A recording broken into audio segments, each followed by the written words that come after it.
And thank you again, everyone, for joining us. We're going to be talking in today's program about Martinus Cosmology, and our special guest today is Mary McGovern. Mary is a teacher and translator at the Martinus Institute in Copenhagen, Denmark, and has lectured on Martinus Cosmology in Scandinavia, the US, and the UK.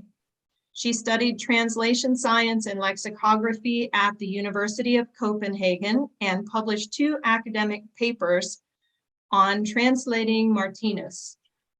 She graduated in music from the Guildhall School of Music and Drama in London in 1976 and subsequently trained as a teacher of the Alexander technique.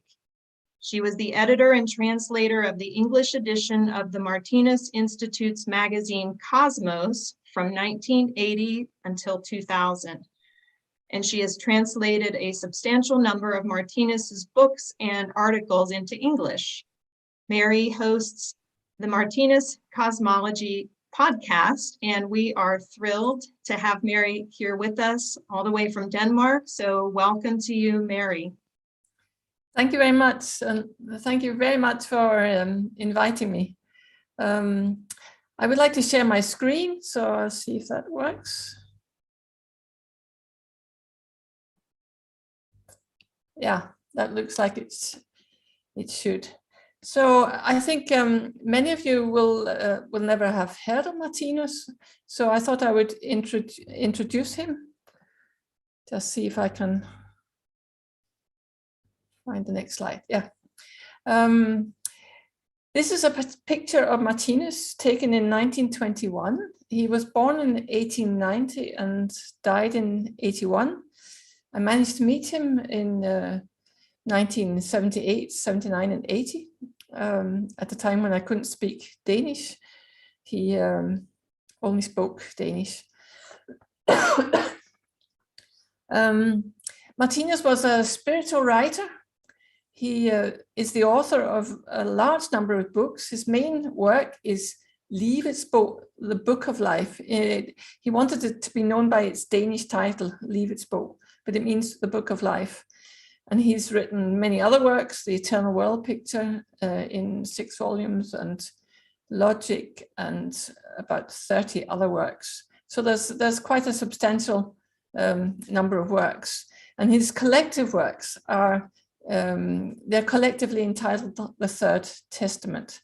So all of his writings are included in that title. He also drew 100 symbols, and I will show quite a few of those this evening. So Martinus had a very simple upbringing. He was born in the north of the Jutland Peninsula in Denmark, in the country. He was brought up by his mother's brother and his wife, in very poor circumstances, and he had a very little schooling, just a few hours a few hours a week, really. So he didn't really study, but when it came time to work, he worked mostly as a dairyman, making butter and cheese and that kind of thing. And at one point he moved to Copenhagen, and he worked in a dairy in Copenhagen, and there he met a young man who was reading a book, a theosophical book. And this young man talked to Martinus about it. And this young man thought Martinus might be interested in it. And Martinus borrowed this book, and but the book belonged to another man called Nibelvang, a flautist and a bit of quite a philosopher.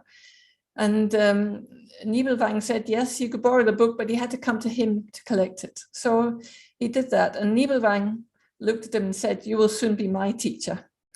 And Martinus didn't understand that at all. Anyway, the book suggested that one could meditate on the idea of God.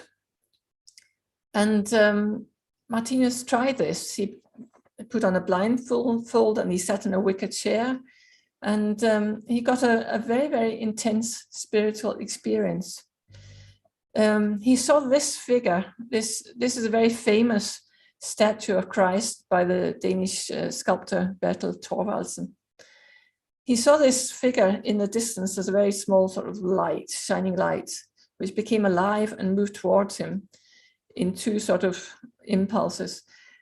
And during the second wave, so to speak, it entered him and extended throughout his body and through the ceiling and through the floor, and completely changed his consciousness.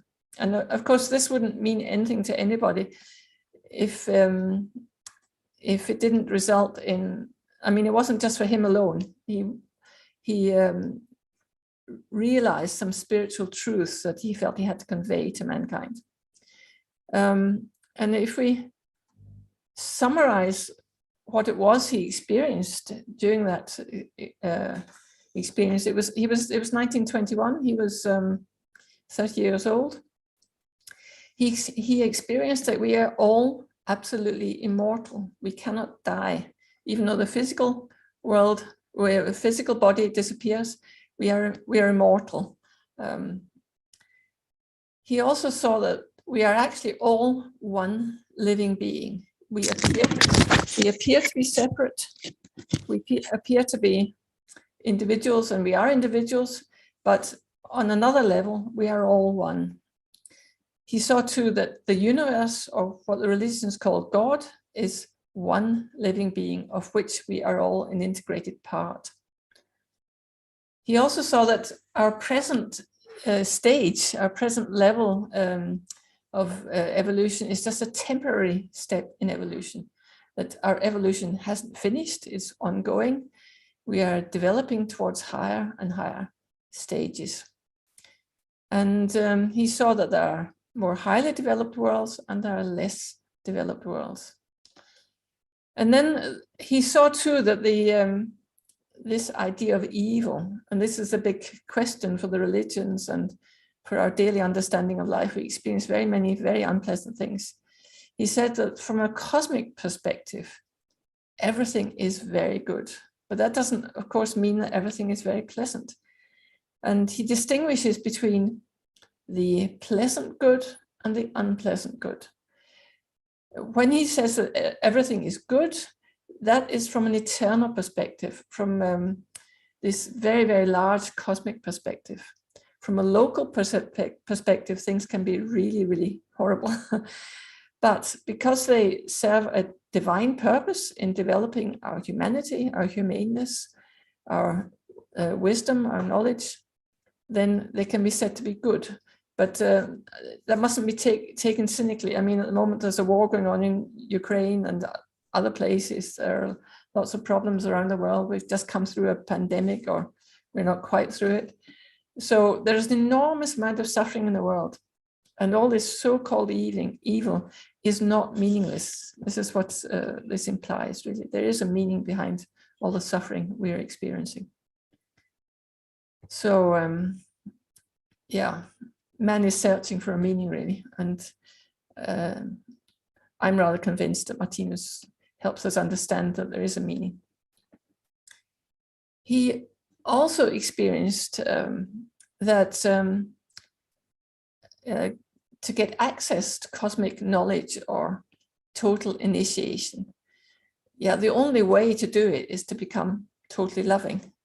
If you're not a completely loving being, then you won't have access to cosmic knowledge. So it's only by improving morally that you can become initiated. So the road to initiation is a question of moral development, a question of becoming more loving.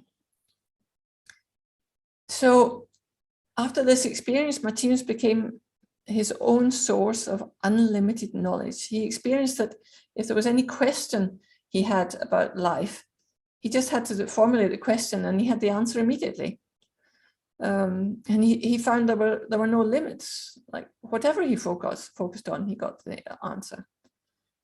And he saw too all the spiritual laws and principles behind the physical world, and he became conscious in the life of the whole universe. Now, this could sound that Martinus is really boasting, like saying, "Look at me, I can see all this." But he's very, very quick to say that he's no different to the rest of us, because either we've been there ahead of him or we will get there eventually, that everybody without exception will reach this state where we become the source of our own knowledge. We'll become totally all-loving, and this all-loving state will give us unlimited access to cosmic knowledge and to the spiritual laws and principles behind the physical world. So he says he's not one jot better than the rest of us. It's just a question of where one is on this scale of evolution. So, as I said, he wrote a lot of books and articles. He gave a lot of lectures, but he drew 100 symbols. And here you see him as an elderly man in 1965. So he must have been 75 years old here. Here he's drawing one of his symbols. And we'll look at some of those today. Just to say a word about the organization here. This is the Martinus Institute in Copenhagen.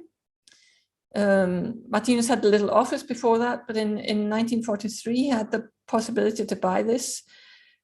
It houses the administration and meeting rooms, teaching rooms, a lecture hall.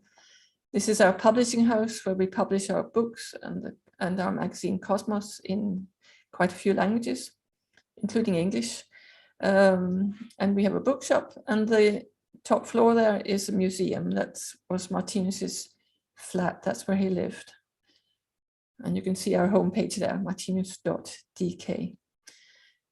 So this is the administrative center, and 60 miles northwest of Copenhagen, up by the sea. It's actually where I'm sitting at the moment.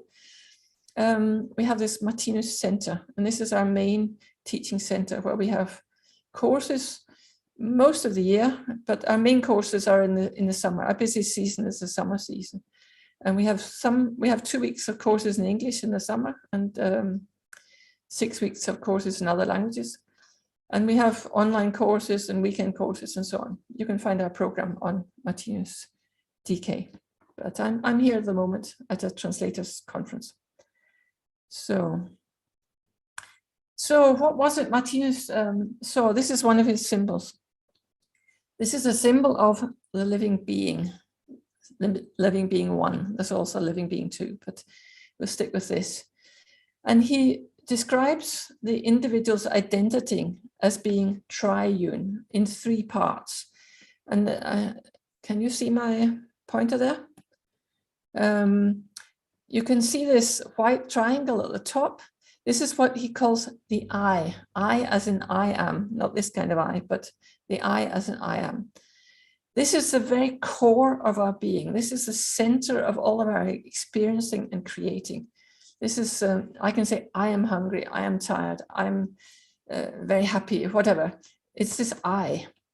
But this I can't experience or create life without an ability to experience and create life. And this is this section, he calls this X2. So the I is X1, the ability to experience and create is X2, and there are a lot of details in that. And then X3, this lower part, is the organism and the consciousness through which one experiences life. So we have a core of being, an I, an ability to experience and create, and an organism and a consciousness through which we create. And our consciousness consists or is built up of 6 so-called basic energies, which he calls instinct, which is behind all automatic processes. Think of the plants, they know how to grow without thinking about it, so to speak. All the reflexes in our bodies. Gravity, that's a funny name for that one, but it has everything to do with physicality. And on a mental level, it has to do with aggression and the killing principle. Feeling, which physically is coldness, but mentally is the warmth and humaneness of the human heart. Intelligence is green, intuition and memory. And these energies make up our consciousness and our organism. And here we see that this orange circle, this symbolizes that we are inhabiting an animal organism in this picture. So we have this triune structure, and so does God, so to speak. So this is a symbol called the eternal world picture, the living being two, the eternal Godhead, and the eternal sons of God. There are a lot of details in this symbol, but I can't cover them all. But it's basically, what I want to say with this symbol is that God has the same structure. God consists of all living beings in existence. There's no living being that is outside of God. So all living beings are within the consciousness and organism of God. So if we take this middle part, the white color, and you can see it's like a disc behind the whole symbol, that's the I of God. Again, the I as an I am, the core of God's being, so to speak. And then we have this violet area around here, around the edge, and the rays in the middle. That's the Godhead's ability to experience and create. And then we have the created part, the minerals, the plants, the red bit, the animals, the animal kingdom, the orange bit, and human beings belong to this latter half of the animal kingdom. And then we go into spiritual realms where we find the real human kingdom, the kingdom of wisdom and the divine world. So we are about here where you see the earth in evolution. We have passed the culmination of the animal kingdom, and we are longing towards the light. Darkness bothers us. We want to get away from darkness. We want to get away from killing and hating and being intolerant and impatient and all those things. And many of us are really striving to find a way out of the darkness. But Martinus says it's guaranteed. We will all get to this point where the star is. He says 3,000 years for the whole of mankind. Many will get there before others. But in 3,000 years, he says, in the whole of mankind will have cosmic consciousness. That means they'll be totally loving and have total personal access to the solution to the mystery of life. So we will all get there.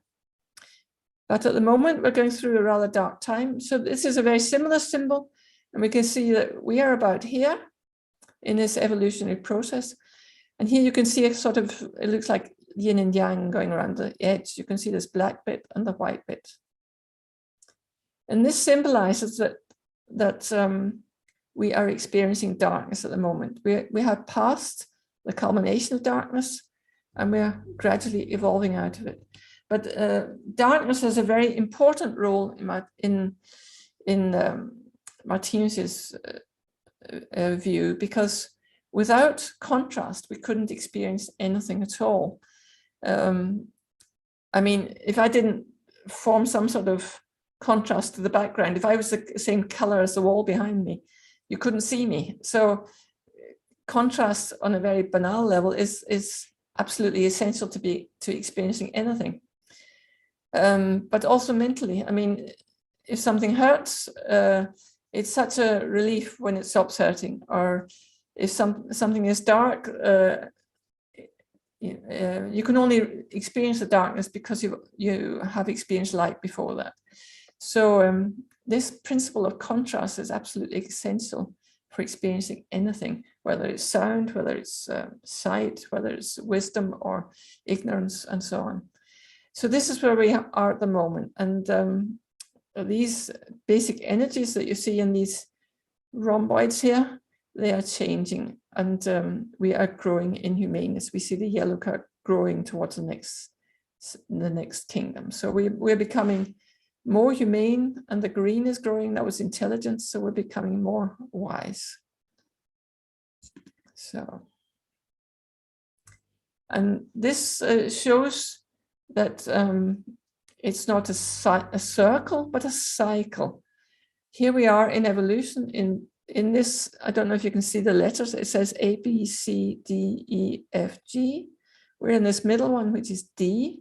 So mankind, where these sort of white teeth are, so to speak, that's where we are in evolution. We're in the latter half of the animal kingdom, and we're heading towards the real human kingdom.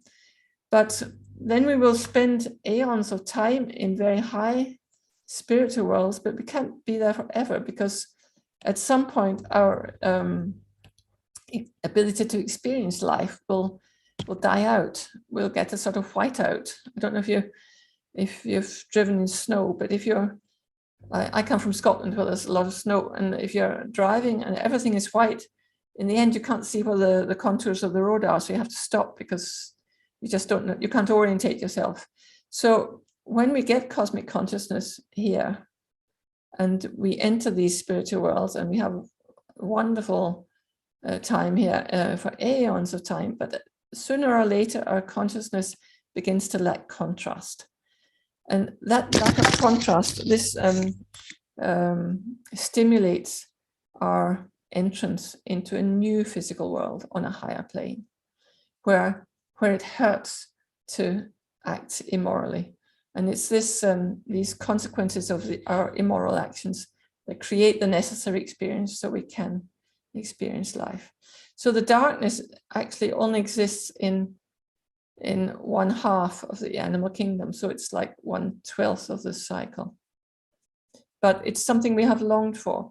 At one point we longed for it because it was necessary for the renewal of our consciousness. If we didn't experience darkness, there would be no eternal life, no renewal of consciousness. But we don't experience any more darkness than we absolutely need. So this symbol is called intolerance, and this is very much the situation we're experiencing in the world now, where there's a war going on in Ukraine, there are wars in lots of other places. There are fights between individual people. You can have arguments with people at work. You can be fighting with your husband or your partner, and so these two stars can be two groups of people, two nations, two individuals, or whatever. And what we're seeing is that their intolerance of one another is blocking their experience of this light that is shining, this love that is shining out throughout the universe. And it results in this world conflagration that you see here. Here the world is on fire. Of course, it's symbolic, but in some places it really is on fire. So getting rid of intolerance is what will open up one's receptivity to this universal love that always is there. And here we see again this road towards the light. We are about here in evolution. We're heading towards cosmic consciousness, which is symbolized by this yellow star.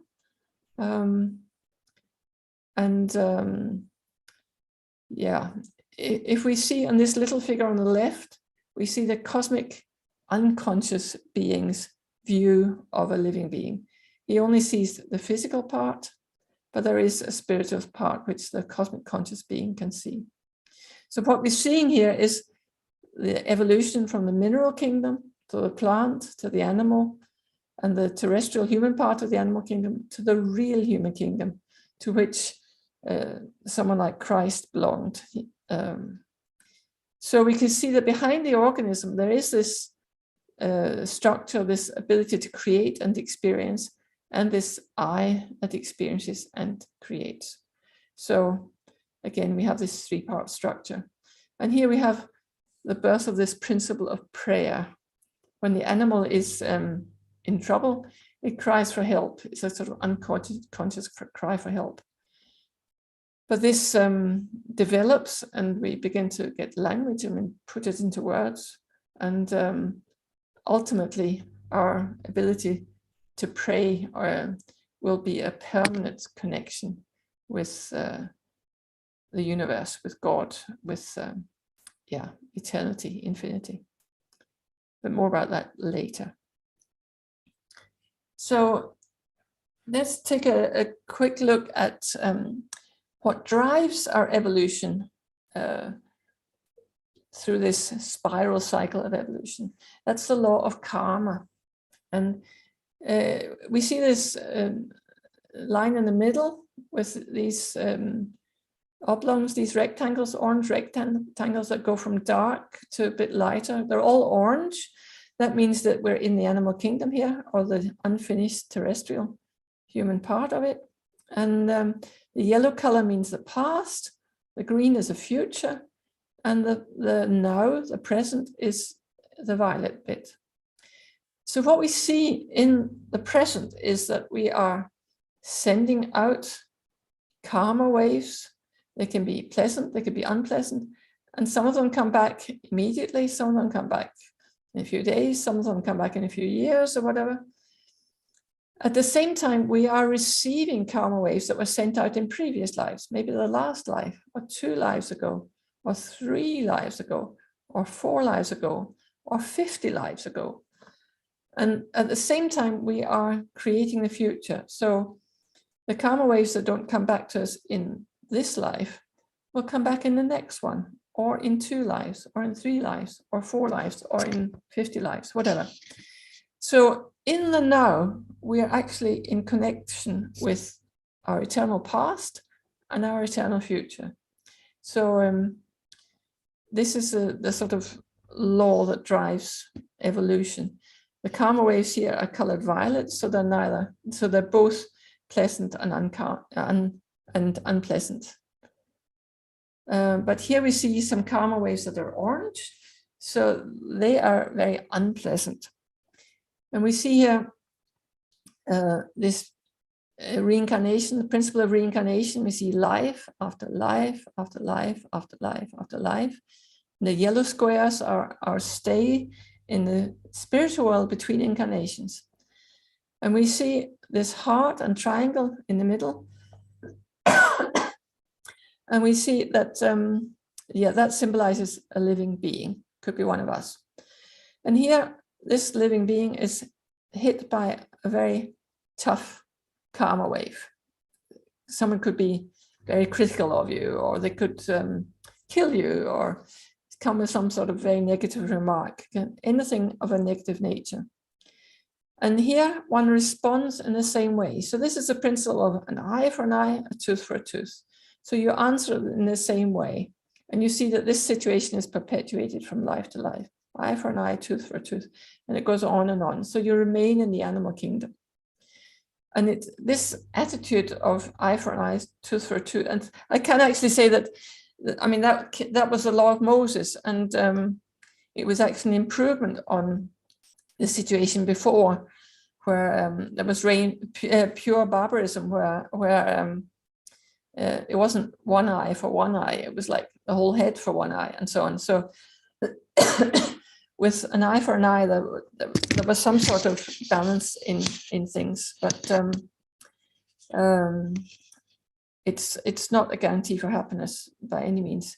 And this eye for an eye attitude ends in this world conflagration that we see behind the karma waves. So we see cities that are burning, we see natural catastrophes, we see this skull and this skeleton symbolizing a belief in materialism.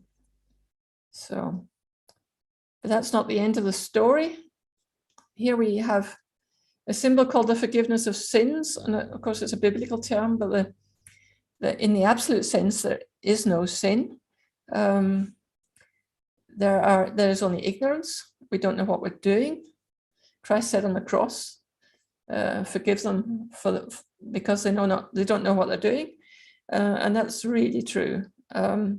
Here again we see our past, our present, and our future, and we see this ladder of evolution. We are improving by the minute, so to speak. And here we see in this life, between these two thick white lines, we see a dark karma wave that's being sent out and comes back in the same life.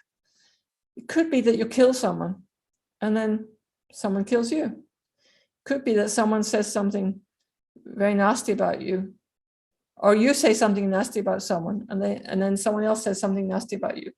So it could be all levels, all degrees of negative action. And we see it could actually wait and come back in the next life, or in 2 lives, or in 3 lives here, 3 lives later. And we see something has happened in the meantime. We see this flame has grown. This flame symbolizes humaneness or neighborly love. And the more we experience the returning unpleasant karma for the unpleasant things we have inflicted on others, the more that we begin to get empathy for other people, and the more we learn not to have the heart to be so nasty, to be so unpleasant and unkind, and come with all our negative killing energies. So if I've done something in this life, for example, that I wouldn't have the heart to do, I wouldn't dream of doing it in 3 lives' time, then my faculty of humaneness will dissolve this dark karma wave. It doesn't disappear, it'll come back in the plant kingdom in a higher spiral, but that's another story. But it's just to say that the more we learn from our so-called mistakes, our ignorance, the more pleasant our life will become. So here we see another situation. We see this principle of reincarnation, life after life after life. But we see an evolution here. We see that from being in the animal kingdom, the orange color, a little bit of yellow is coming in. That's the real human kingdom. So we can see more and more yellow coming in until it's completely yellow. And that symbolizes that we get rid of all our animal killing negative habits and become totally all-loving. So if we see this living being again in the middle, this triangle and this heart, we can see the 2 people are shaking hands.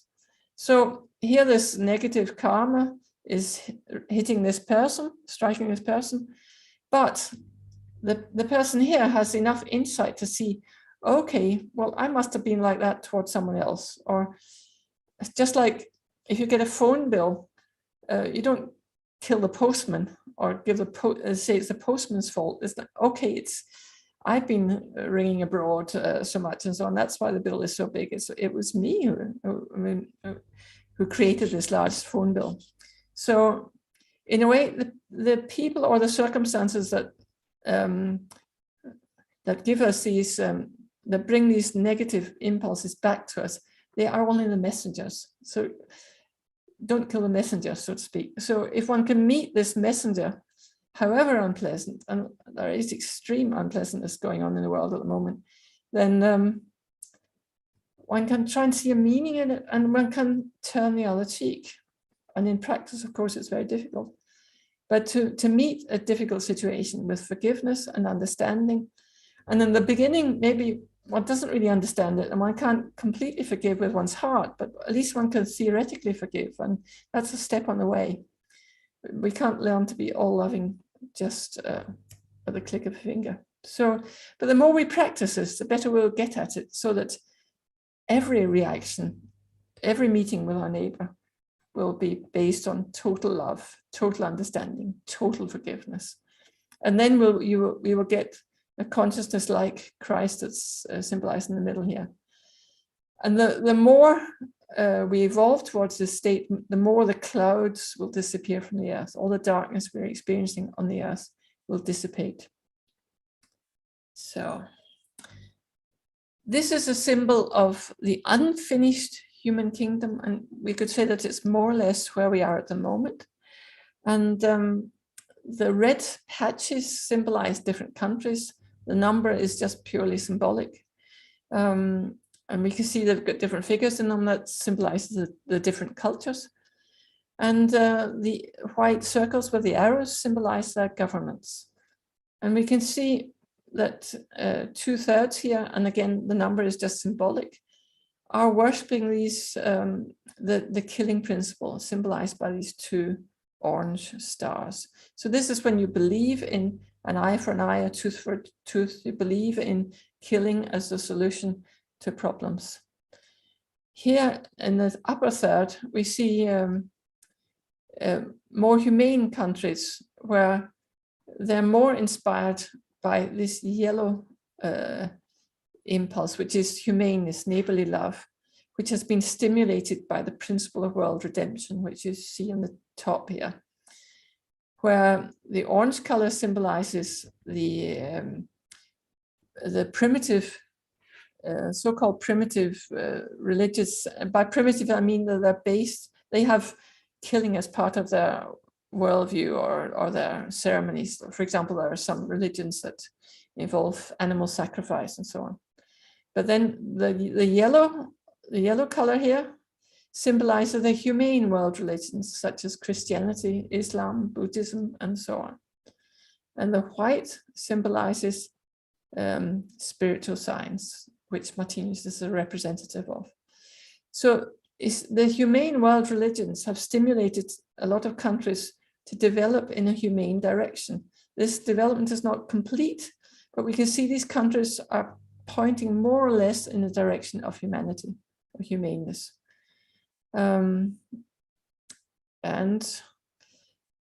We see here this current karmic situation for mankind. Again, we see this division into thirds, which is symbolic. We see here this third, and we see this karma wave hitting this part of the population. This is the kind of situation where you die immediately in a war. And Martinus describes that actually as being a slightly lighter form of karma than this one, which is where you can be disabled and handicapped and mutilated by war, but go on living. So you could I mean, if you think of a soldier in 1920s older, I remember the British soldiers coming back from the Falkland Islands. Some of them were so badly burnt, but they were only 1920, but they didn't die. So they had to spend the rest of their lives with these atrocious injuries. So in a way, it's a tougher fate than being killed outright.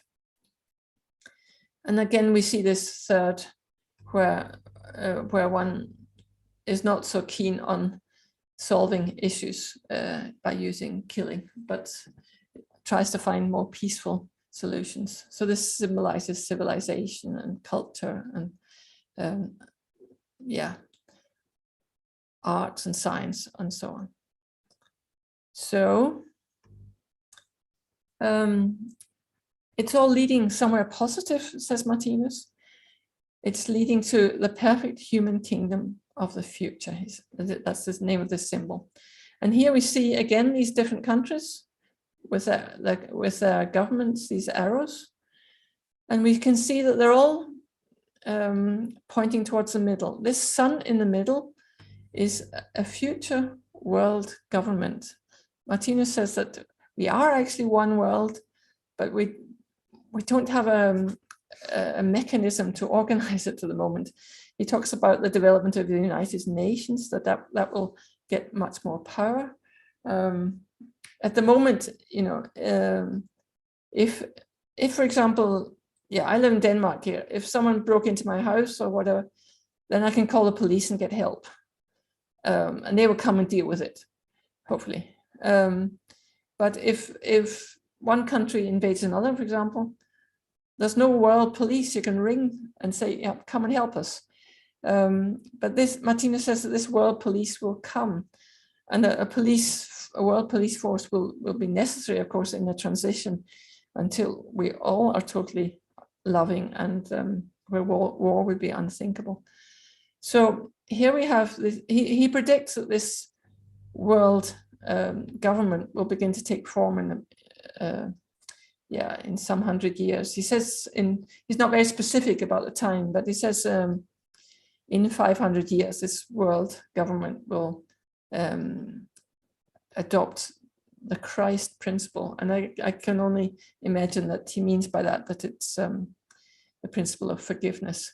So I imagine here we will have more and more experts in conflict resolution, resolving conflicts without violence and so on. The blue star symbolizes that the members of this government will be totally initiated. They will have cosmic consciousness. They will have direct access to the solution of the mystery of life. The triangle symbolizes God, so one will see God in everyone and everything without exception. So the different governments are sort of basking in this sun that's emanating from this world government in this beautiful harmony between intelligence, the green color, and humane feeling, which is the yellow. So this is the future, and it's very much stimulated by the humane world religions, but more and more people will want to understand why. How does all that work? And this is where cosmic science or spiritual science comes into the picture. And there's a lot one could say about that. I'll go on. So this perfect human kingdom will be free of things like envy, jealousy, covetousness, intolerance, hatred, thoughts of revenge, arrogance, contempt for others. And you could make the list longer and longer. So if one wanted something to work on, one could look at oneself and say, well, am I envious? Am I envious about what other people have or what they can do and the opportunities they have? Am I jealous? Jealous is a difficult one, especially if your partner leaves you for someone else or something. And Martinus says an awful lot about the evolution of sexuality, but we won't go into that today. Do you look at other people's possessions and covet them? Are you intolerant to any degree? Do you hate to any degree? Maybe it's just a mild irritation, but yeah. Do you feel you want to take revenge? Are you arrogant? Do you feel contempt for others? And I don't expect anybody to answer these questions, but they're questions one can ask oneself. And you can sort of weed your consciousness gradually, like a gardener would weed a flower bed. So you can gradually, well, I don't want to be envious. And you can, of course, use prayer to help one get rid of these characteristics that one doesn't like in oneself. Martinus describes this darkness that we're going through at the moment in the following way. I have a quote here. He says, "The great events taking place in the present century are the death struggle of the animal kingdom in the terrestrial body of society. They are the beginning of the emergence of the cosmic human kingdom on earth." And he goes on to say that this can't happen without bloodshed. And he paints a picture of the First and Second World War. And then he says, "But from these corpses, the world will arise in a new transfigured form, and the earth will become a vibration of reason and love, a harmony of intuition and bliss." And we can ask ourselves, how can one keep one's balance when we're dealing with this situation? Martinus says that our fate is a result of our actions returning to us from our surroundings. And our surroundings are all part of God's organism and consciousness. So actually our fate is a result of our relationship to God. So when we meet other people, animals, trees, flowers, forest fires or floods or whatever, we are meeting God in one form or another. Martinus has written a little book called The Mystery of Prayer, which I really would recommend. A little book, and you can find it, you can read it free of charge on our homepage, or you can buy it in paperback. But he said that prayer was very important to help us keep our balance in difficult times. And he talks about two kinds of prayer. That's what we normally call prayer, which is telepathic prayer. You sort of think about, it's in your thoughts. But prayer is also our physical meeting with our neighbor. So if we improve our relationship to our neighbor, we're actually improving our relationship to God. So, and these two things have to match if prayer is going to work. So there's no point in sort of telepathically promising God to be good and loving and so on, and then going out and being really nasty to one's neighbor. So those two things don't match. So then the prayer can't be answered. So so you can use prayer to get support, to promote our loving sides and to inhibit our intolerant, unloving sides. We are like Sphinx beings. We're part animal, we're part human, but we're on our way to becoming totally human. So the idea is that we become what Martinus calls a cell of peace, where we can all be cells of peace and create peace within ourselves and around us. So, yeah, that was the last slide. A lot of slides, a lot of symbols. So perhaps we could open up for questions if people have any.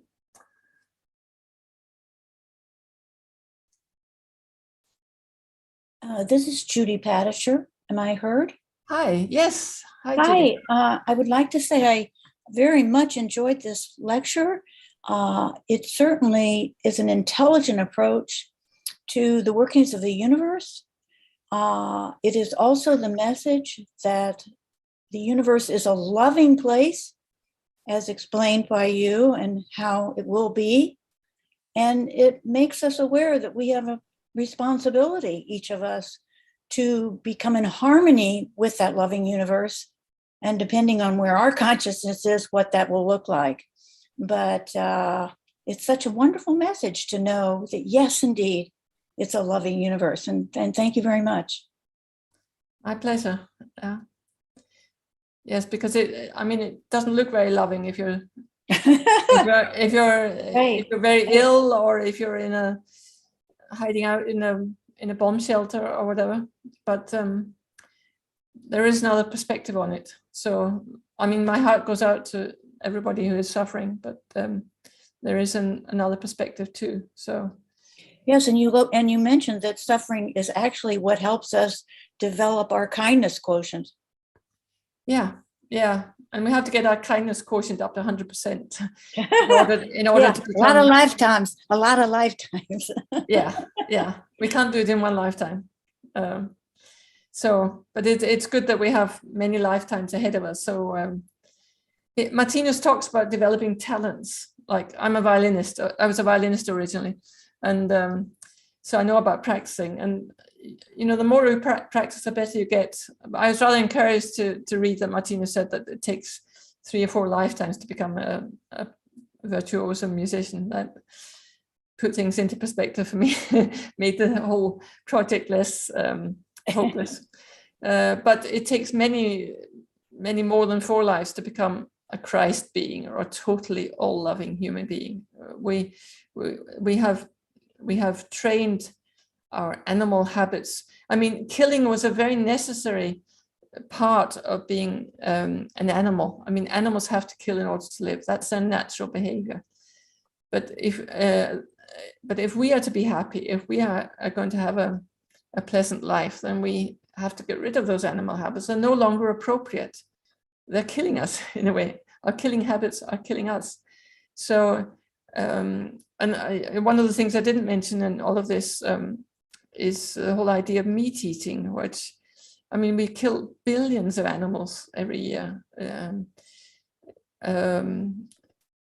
the belief that we need to eat meat in order to survive. But when we shorten the physical lives of living beings, whether they're animals or human beings, we predispose ourselves to having our own lives shortened. So when hundreds and thousands die in wars and accidents and natural catastrophes, one of the reasons, and not the only one, but one of the reasons can be our attitude to the animal kingdom, but we are inflicting enormous amounts of suffering on that. So, and if anyone's interested in reading a little more about that, I would recommend the book, The Ideal Food by Martinus. Yeah. Any other questions? I have a question. Yeah. Within the idea of Martinus cosmology, when we have more lives, when we have reincarnations of, those types of things, do we always come back as human beings, or are there other types of things we come back as an animal or something like that? No, he said that we go forward in evolution. If we came back as an animal, that would be going back. And you have developed so many talents for being a human being. So language, among other things, and various other things, and intelligence and the humane ability, and so on. So you'll come back as an increasingly evolved human being, and eventually become a totally loving human being. So it only goes forward. Even though, I mean, you could come back and have a life that was rather difficult. You could come back with a lot of chronic illnesses or difficult relationships, or live in an area with lots of natural catastrophes and so on. And it could seem like you were going backwards, but you're not. You're getting intense personal teaching. Sorry, I knocked my mic over. Yeah, you only go forward. You only come back as and the next step up, so to speak. Thank you.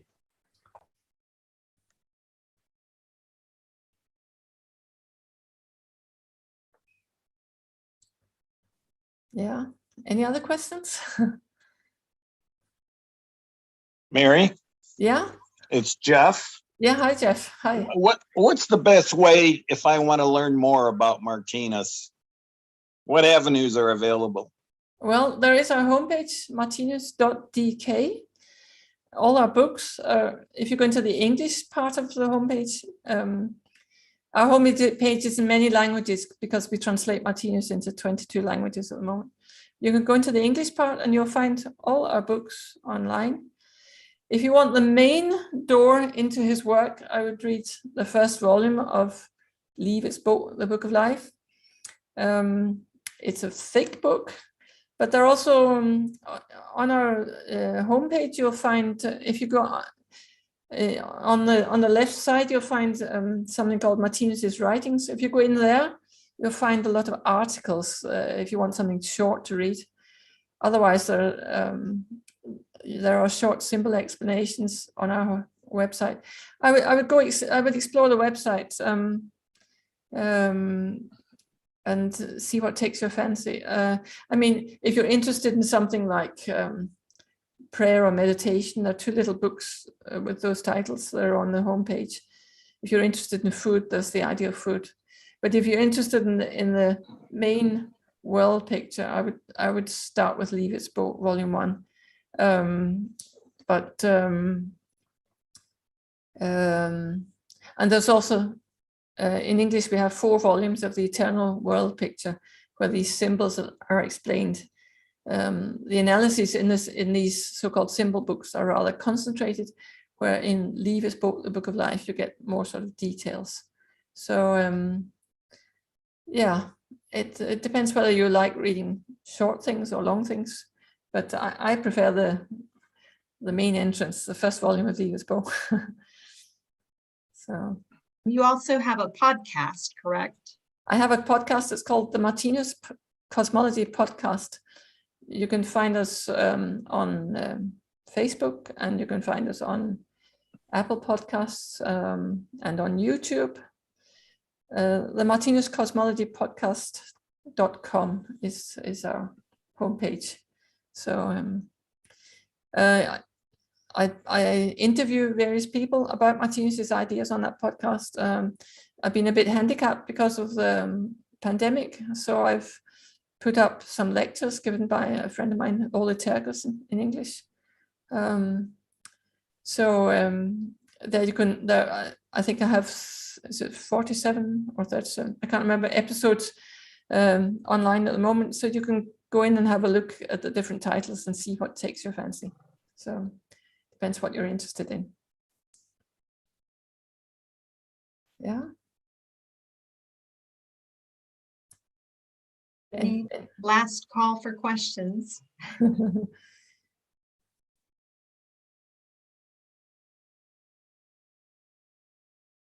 Yeah. Okay. Well, thank you so much again, Mary. This was fascinating and beautiful. It was inspiring, and really enjoyed it. Thank you so much. My pleasure. Yeah. Thank you for joining from different parts of the States and Canada. Yeah. Thank you, My pleasure. Bye-bye. everyone. Bye.